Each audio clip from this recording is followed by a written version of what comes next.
This is how you come down.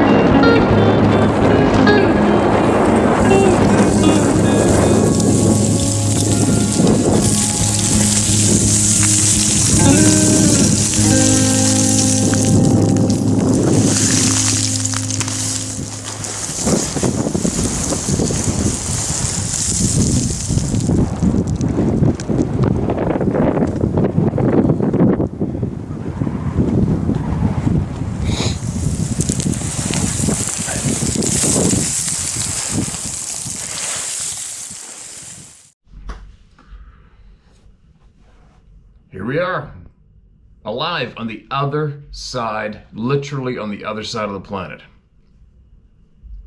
This lifetime's a weird one. And it is, we chased the sun. We left North America and chased the sun. Such a weird thing to be flying forever and the sun just wasn't going down. Anyway, well, we also chased a day back, ahead. So it is actually today is New Year's Eve, 2023. And it is still the 30th at home. Meanwhile, we left on the 30th, right? Yes. Yeah. But anyway, timed it just right so that, we got in late last night, so we timed it right so we could sleep all night and kind of acclimatize ourselves to the local time. And then Sarah decided we need to get up at 5 o'clock in the morning their time. Anyway, way to go. Too excited. Anyway, I was going to share, so with all the political turmoil going on the planet today, I've never done this in the past. I've never actually bought a Canada t-shirt before leaving in my travels. But I figured, well, let's see. We've got some serious wars going on around the planet today, and where we go, there's typically is a destination, holiday destination for a lot of Israelis, a lot of Russians, a lot of Ukrainians, a lot of people from around the planet, right? And there is a lot of wars going on right now, so I figured, well, maybe I'll put on a t-shirt that at least it'll just, if anything, will just get laughed at instead of maybe possibly wanting to be shot at on average, right? Due to our current bogus leaders. But anyway, so I'm not going to cover that topic. So anyway, this is possibly going to be, it's not going to be my last one. You know what I did on the plane? I actually worked on my new top 10 list for the year end. How am I going to title? I'm going to do that later on today maybe, and I'll post it up separately. I think it'll be the 2023 last kick of the nuts video. What am I going to title it? You know your family tree has no branches, and you're in the Bigfoot community if. And I did it. I worked on it, and I got it done. So that'll be good later on. We're going to get some voices heard, because we're basically stuck here for a little bit. And this is real easy. This is titled, Hi Steve, my name is James, and I've been a long-time listener. I've lived in the southeastern U.S. for most of my life, and I've had several encounters with things I could not explain. Some terrifying and some just bizarre. But the one that sticks with me the most is from northwest Alabama. This happened in the winter of 2006. I recently moved back to Alabama after living and working in Atlanta, Georgia for a couple of years. The time I spent in the big city was very stressful. So when I moved back, I spent weekends camping and hiking just to enjoy nature and decompress. Rain or shine, cold or hot, I'd be in the woods every chance I got. The area in which the encounter happened at, I was very familiar with, and hiked and camped there many times. On and off for nearly 10 years. On one camping trip in late December, early January, I decided to hike and camp in Bankhead National Forest. I've heard of that place before. I was going it alone, like I always did. That day was unseasonably cold, and I did not expect many, if any, other campers there. Just like I thought, I reached the trailhead, and there was not a soul in sight, no cars, nothing. Perfect. I hiked to a good camp spot, about a mile or so down the trail that was next to a running creek.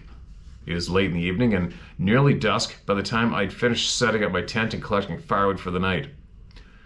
It was just after I got a small campfire going when I heard two very loud tree knocks coming from the other side of the creek. It sounded like a Louisville slugger being swung against a tree at full force. Very distinct sound. My camp was about 60 feet or so from the creek, and the sound was from quite far away across the creek. I didn't think much of it at first. When after maybe an hour had passed, I heard the same knocks again, this time much closer. Keep in mind, this was a time when all the stupid Bigfoot shows were popular, and you had fanatics out in the woods all over the country trying to call up a Sasquatch. So I ignored it, and I figured someone was out there trying to have fun. To each their own, right? Anyway, if someone, I doubt they would even know I was there. Anyway, if it was someone, I doubt they would even know I was there. Again, I was alone and I didn't play music or anything like when I camp. The only way you would know I was there is if someone saw the light from my small campfire. Some more time passed, when then I started hearing very large tree branches snapping. Now even closer than the last knocks that I heard.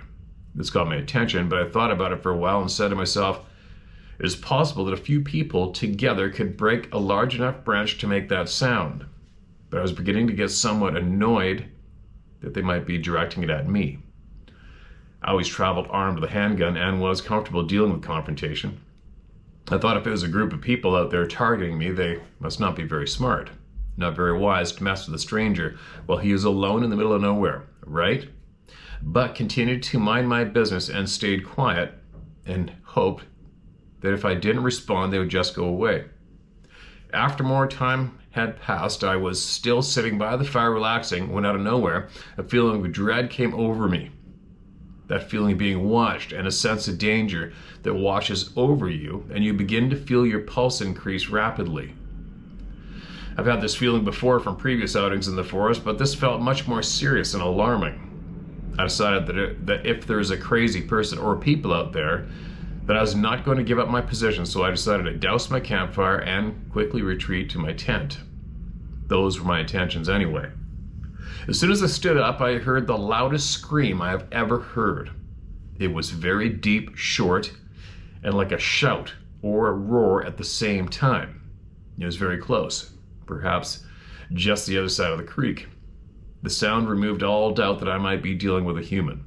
Whatever creature made that noise had to have been huge. I did not bother putting the fire out. I quickly got in my tent, zipped it up, and sat there, remaining quiet, holding my pistol and straining my ears to listen for any outside noises. This area is mainly huge oak trees, and everywhere on the ground was a thick layer of dried leaves. So I was confident that if whatever this thing was, I would at least be able to hear it coming. The leaves on the ground made it sound like even if a squirrel was hopping around, it would sound like an elephant walking. For the next half hour or so, I would hear deep grunts and what sounded like gibberish coming from the other side of the creek. But the sound was coming from the same spot, not moving, which was a small relief for me. I'm still in my tent, not making a sound, and still clenching the pistol in my now trembling hand. Then I heard what I knew to be a large rock hit the water in the middle of the creek. Not a muskrat splashing around, not a beaver slapping his tail. It was a loud, plunk. There were some more grunts and another rock hit the water. This time it splashed closer to the bank, my side of the creek bank. At this point, things were getting serious. I was just about to yell out for this thing to stop when I hear another rock being thrown. It had not hit the water. It hit the soft, sandy ground and rolled between my fire and my tent. I did not see it, but judging by the sound, it had to be a bowling ball-sized stone. The feet was maybe 50 feet wide. Probably meant the creek was maybe 50 feet wide, and I was another 50 feet from the creek. Tell me what kind of strength it would take to hurl a large rock nearly 100 feet. It was then that I shouted out, "Okay, I understand you don't want me here. Just please leave me alone and I'll leave as soon as the sun comes up." A couple minutes passed, and then I started hearing footsteps from across the creek moving through the leaves away from me. I let out a sigh of relief that only lasted for a moment. Next I heard footsteps from all around my tent, steadily walking away. It dawned on me, and I was horrified to realize that while this thing on the other side of the creek had my utmost attention, his buddies were closing in on me and had me surrounded. I sat there scared to death and listened as to what I guessed to have been 4 or 5 of these things walk away from my tent. They were no longer bothering to be quiet.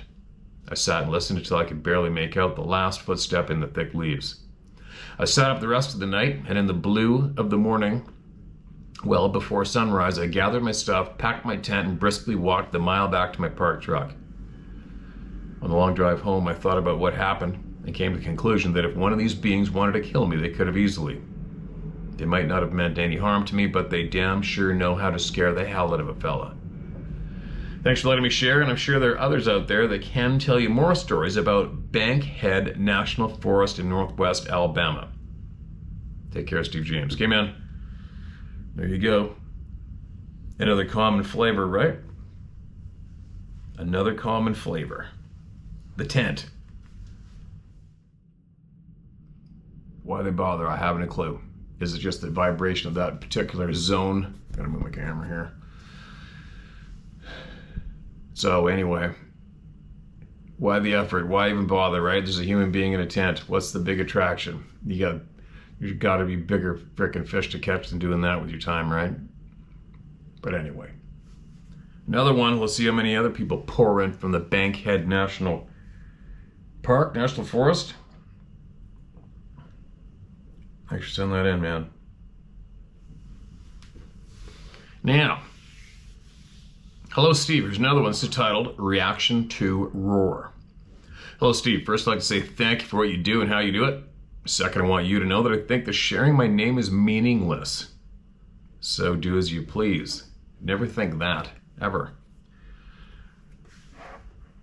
Everybody counts equally across the board. I was listening to an episode that you put out 8 days ago. Today's date is 29th December 2023. The episode is new. Listen to this roar. Recording sent in along with. Please excuse my ignorance. Part of this is embarrassing. About 27 years ago, my wife and I heard a similar roar several times. I was not raised around moose, and I did not know much about them. I'd heard elk and other animals being very loud. I assumed the roar was a moose. Therefore, the sound did not alarm us much. Something about it bothered us, but we rationalized any good sense away. My decision to write this was not based on our experiences. I just threw that in to point out that ignorance can be bliss. What I want to share is my dog's reaction. I've had many dogs in my life. I've had German Shepherds in the past, and currently we have 2 very large German Shepherds. Other dogs that I've owned have had different reactions to television, both to the visual and the audio. These dogs have not ever shown any type of acknowledgement of television. Today they were lying on the floor near me sleeping as I listened to this episode. When the roar played, they both woke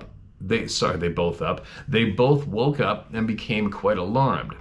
They stared at the television and out the window to the backyard. We have had unseen visitors there.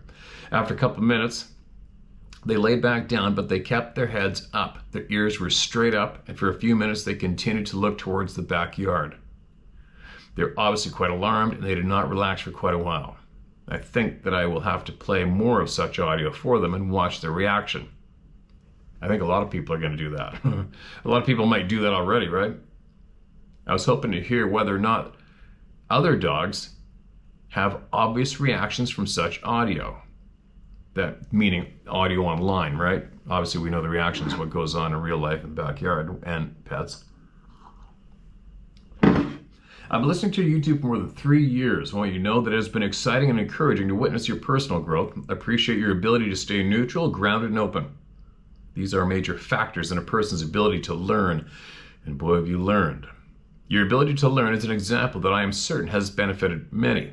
I am certain that these and other traits accentuate your listeners' ability to glean pertinent information from your shares.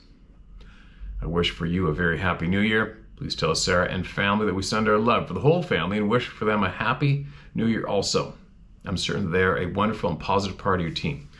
Again, thank you for all the valuable and humbling information that you have shared. The value cannot be expressed.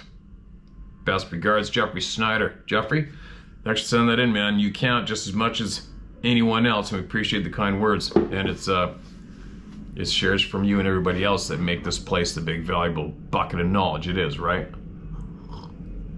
And I'll agree, I've learned a lot. I've definitely learned so frickin' much. I've learned a lot. And I'm writing that currently in a second, detailed, very knowledge-filled book. I've got 2 books I've been writing. One's strictly for hunting, and the other one's for this. And I did a lot on the flight over. I didn't sleep a wink. Like we flew like 16 or 17 hours first go, and then 3 more after that. So I got acclimatized to the time over here.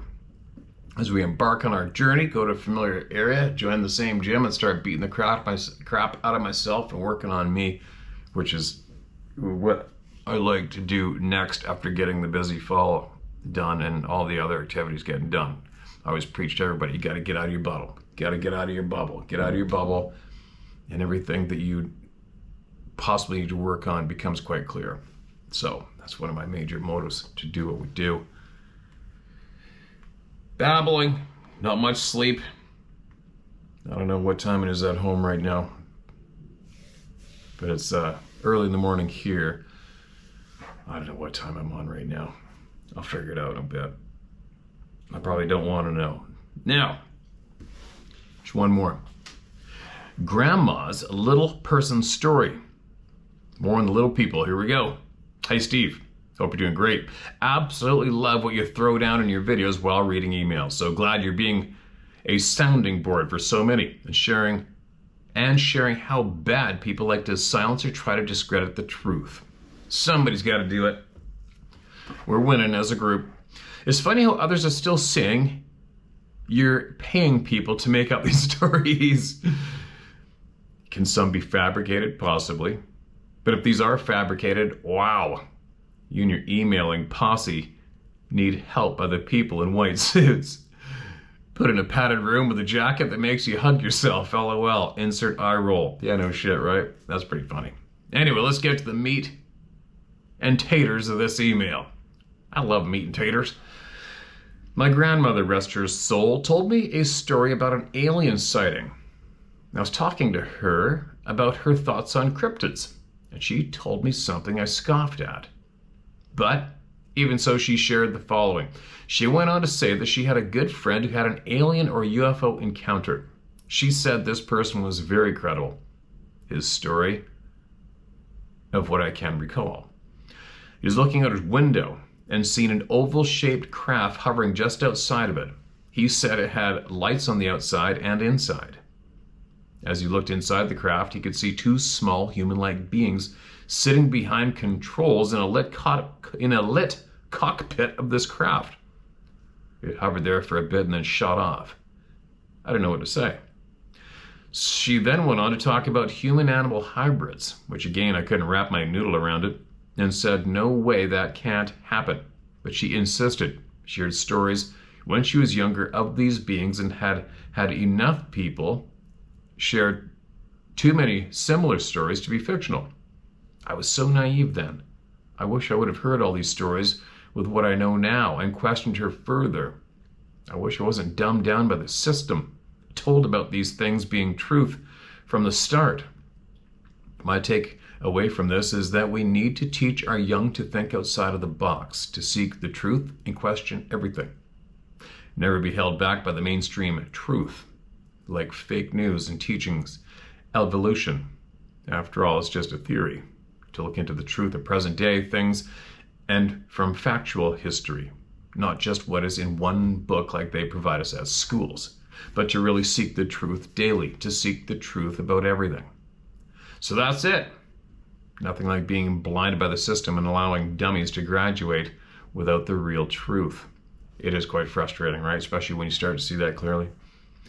Regardless, people will ignore your and so many others' truths. I firmly believe most people were born from their father's left testicle because they just don't act right.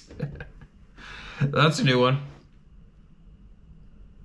Have a great day and blessed New Year. God bless Melissa. P.S. This took place in Wisconsin. Okay, Melissa, appreciate the kind words. I'm glad you're seeking out truth. Super glad. and you know the routine. Whatever you come across in the future that may help the people, get it to us. All right? Get it to us. Who's next? I got time for one more, I think. Gotta find some food. Now, who do we got? What do we got? What's this one? Holy, this is huge. It's probably what hasn't been read. All right, I'm going to save that for later, but of course I will obviously read it. Okay, I've got one. I don't think this has been read.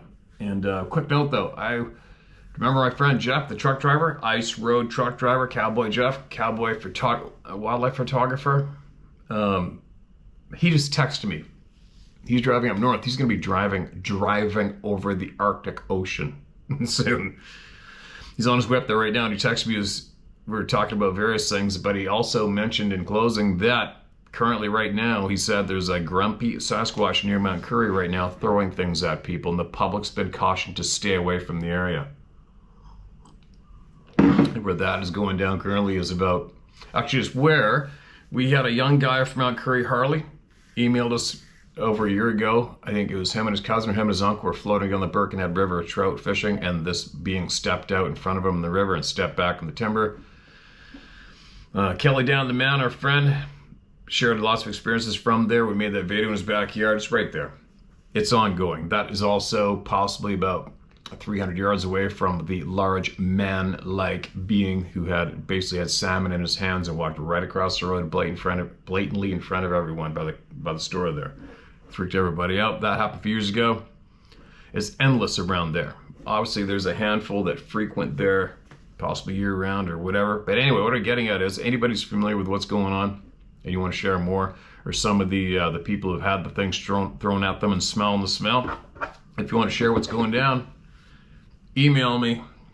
It's going to be nothing surprising to me anyway. That's for sure. And I used to live about 500 yards. Was my previous home from where that's going down currently. Always has been going down. Now, moving along, listen to this one. No title on this email. It starts off with background on me. I spent 22 years carrying machine guns for the United States government. I've held 5 security clearances for 4 different agencies. Of those are the USAF. Second one's the Federal Air Marshal Service, Department of State, and CIA. Wow. I was drug tested and psych evaluated regularly over 2 decades. In the course of training and live operations, as well as outdoor recreational activities, I spent a lot of time in the woods, often in the dark and literally all over the planet. But you got some stories. So here's the relevant story. 1992, I was a young airman in the USAF and was stationed in Fairchild, AFB in Spokane, Washington. A friend and I went up into a relatively, for the lower 48, remote spot in northeast Washington state, just northeast of Usk, USK, Washington, near North Baldy Mountain. We were bow hunting elk. We never saw an elk the entire week we were there. Ooh, that sucks. Been there though. However, I did step over a warm pile of grizzly scat one afternoon, and boy did we get the hell out of that area fast. One evening, after spending the day covering hundreds of miles on my motorcycle, going from high ground to high ground glassing for elk, we started a nice fire and made dinner. My friend Tim was from rural northwest Missouri and had grown up in the woods. To say he was an avid fisherman and hunter would be a huge understatement. He lived to hunt and fish and saw work as a necessary evil. Yeah, same. As the evening wound down, I was sure ready for my sleeping bag. We covered a lot of miles that day. We were sleeping in the back of his Chevy Blazer on this trip. I went and crawled into the Blazer, and Tim went to take his evening shit. I was in the Blazer arranging my bag and sleeping pad when there is an urgent but fairly soft pounding on the door. Apparently, I had accidentally locked the door when I climbed in the truck. The camp was still lit up pretty well as the fire was dying down, but it has certainly been a white man fire. Let me explain that one. So, It's a funny one. You probably heard it. Many haven't. It's the difference between a white man fire and a native man's fire. The white man stays warm getting firewood for his big fire, while the native man stays warm sitting around his small fire. So there you go. In case you hadn't heard. I could immediately see the terror on Tim's face and quickly unlocked the door. He leapt into the truck. He was scared shitless. Knowing there was a significant Grizz population in the area, I figured maybe I want to come up to the camp. He jumped in the truck and excitedly told me the story.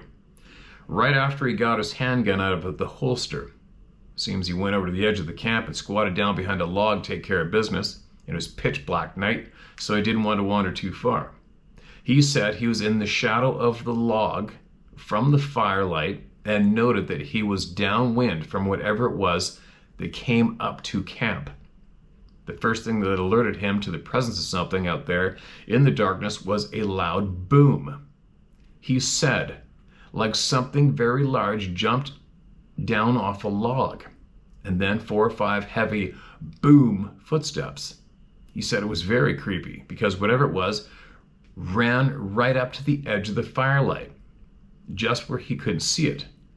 Stood there for less than a minute, and then he heard heavy booming footsteps as it ran off. He said, quote, I spent my entire life in the woods, and I swear in my life, whatever that was not on 4 legs. It was on 2, end quote. He was very rattled by the experience. I didn't hear or see anything, so I went outside, shined the flashlight around a bit, then pretty randomly emptied my 22 rifle mag into the woods, emptied my 22 rifle mag into the woods in that general direction. I said, well, whatever it was probably won't come back. I think our hunt was over the next day. I didn't have any other problems that night and in all the years since. I haven't seen anything that hasn't been explained. We did look for sign in the daylight and found nothing. However, the forest floor in that area is covered with very thick duff, and tracks can be non-existent most of the time. Use this email however you like. You can use my name and anything else freely. I own a towing company in Montana, and I don't work for the government anymore. Oh, good for you, you escaped. There you go. Another lifelong avid outdoors guy, right? How many people you hear from? Well, I've been here all my life. I've had it all my life. I never see nothing. That doesn't mean shit. Obviously, right? I mentioned this before. Became aware of and made friends with a couple guys who were members of a close-knit, what you could almost call as an elite hunting group. These guys were very diligent, very skilled, patient hunters, but very successful and very good at finding very rare, massive mule deer and elk in British Columbia. And they were on the hunting forum I was on when somebody brought this topic up, and I became the biggest mouth on there because so many assholes were starting to belittle people for having the courage to come out and say, oh, this is what I saw, this is what I saw, that's what I heard. And everybody started, a lot of guys started to belittle them, so I piped up and started shitting right back on everybody. I had to stop. Anyway, so one of these guys emailed me, private messaged me and said, that really happened to you? Do you believe in that shit? I'm like, hey man, can't change my story, I didn't ask for it. And I'll never forget that he had asked me back then, because he said that him and his group had respect for me on my hunting skills and what I brought to the table as well. So he was actually, they all scoffed at the topic, and he was messaging me on the side saying, hey man, come on, really?